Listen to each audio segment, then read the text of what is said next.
بسم الله الرحمن الرحيم. بسم الله والصلاة والسلام على رسول الله سيدنا محمد وعلى آله وأصحابه أجمعين.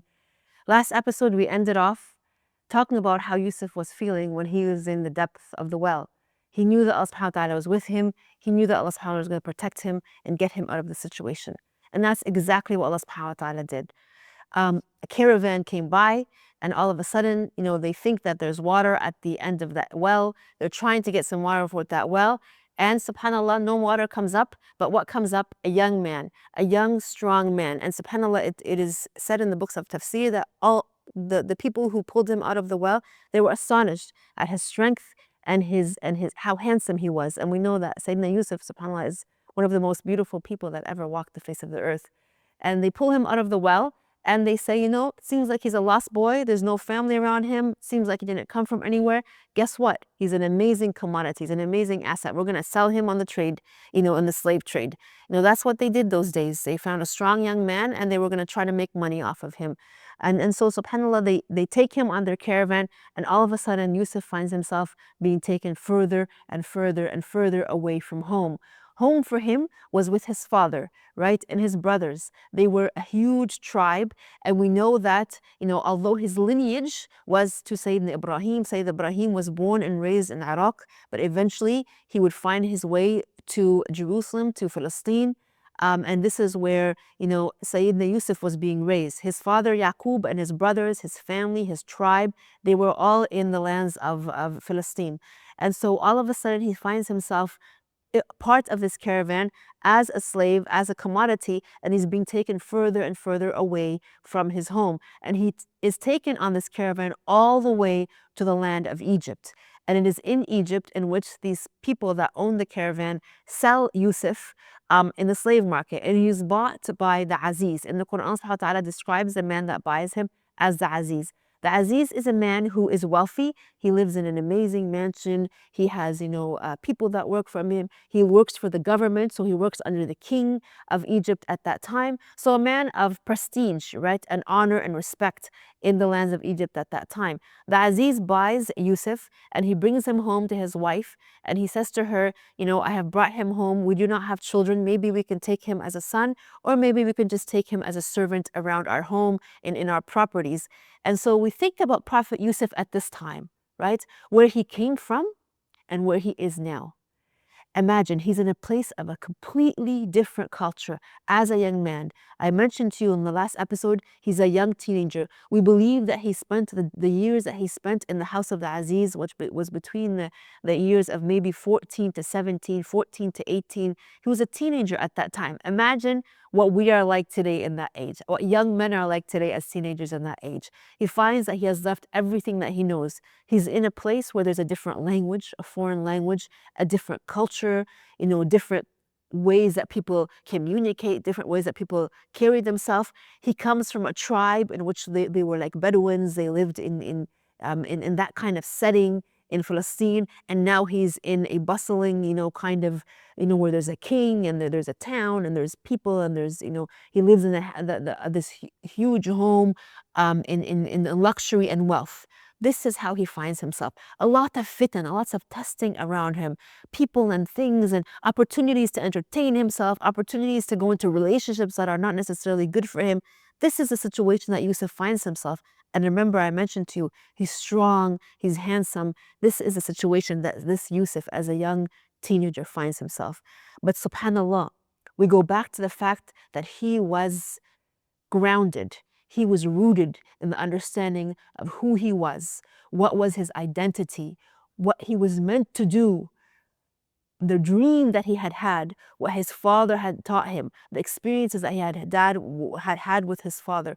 And so all of these things around him did not skew him from his path, from his goal, from his understanding of who he was. He finds himself in the space, and he finds that Allah subhanahu wa ta'ala says about Yusuf that I have instilled in him, I have given him hukman wa ilma. In the ayah, Allah subhanahu wa ta'ala says hukman wa ilma. So he has given him hikmah, that he has wisdom, right? And he has knowledge.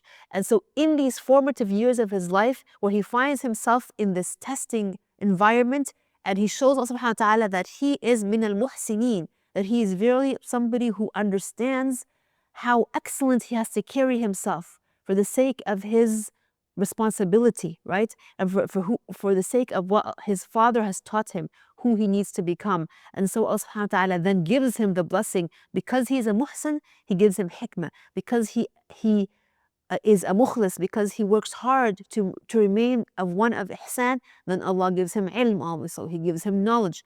He gives him the ability to understand dreams. And we will see that in future episodes, how he uses that ability for the sake of da'wah. SubhanAllah. And so Allah subhanahu wa ta'ala says that as he's growing up in this environment, Allah subhanahu wa ta'ala is there for him, right? He's giving him these abilities, he's giving him this wisdom, he's giving them his strength, right?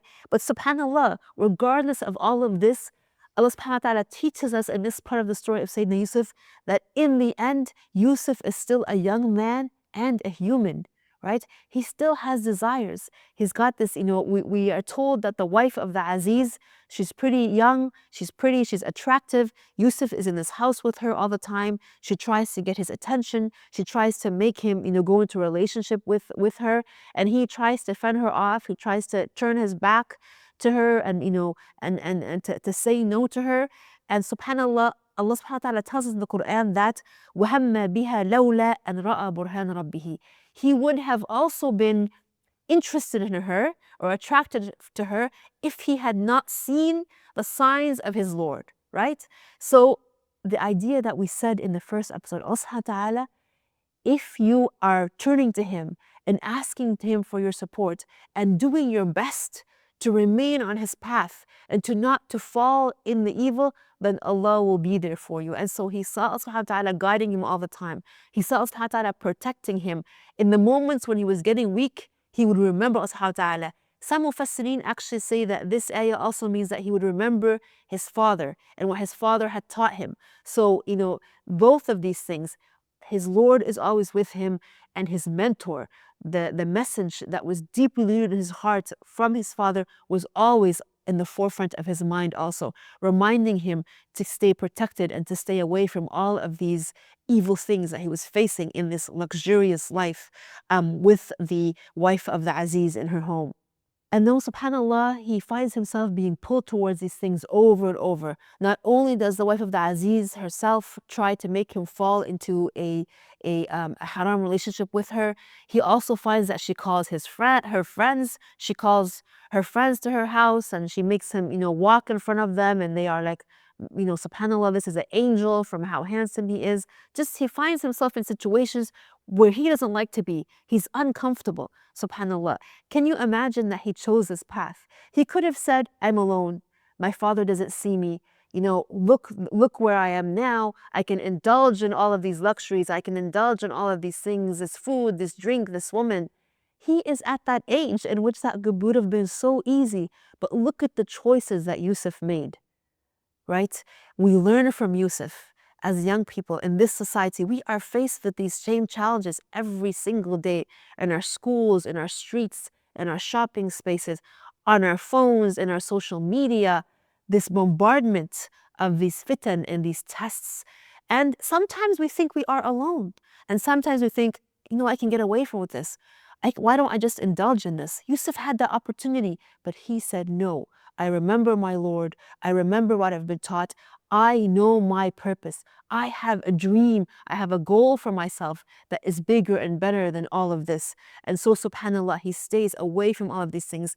And in the end, he says to Allah subhanahu wa ta'ala, قَالَ رَبِّ السِّجْنُ أَحَبُّ إِلَيَّ. Oh my Lord, the sijn, the prison is better for me than this. Because the wife of Aziz says to him, if you don't listen to me, if you don't do what I want you to do, then I'm going to get you in trouble, you're going to go to jail. And he says, oh my Lord, oh Allah subhanahu wa ta'ala, sijn, prison is better for me than all, put me in that space. I don't want this luxury. I don't want this easy life. I don't want all of these things.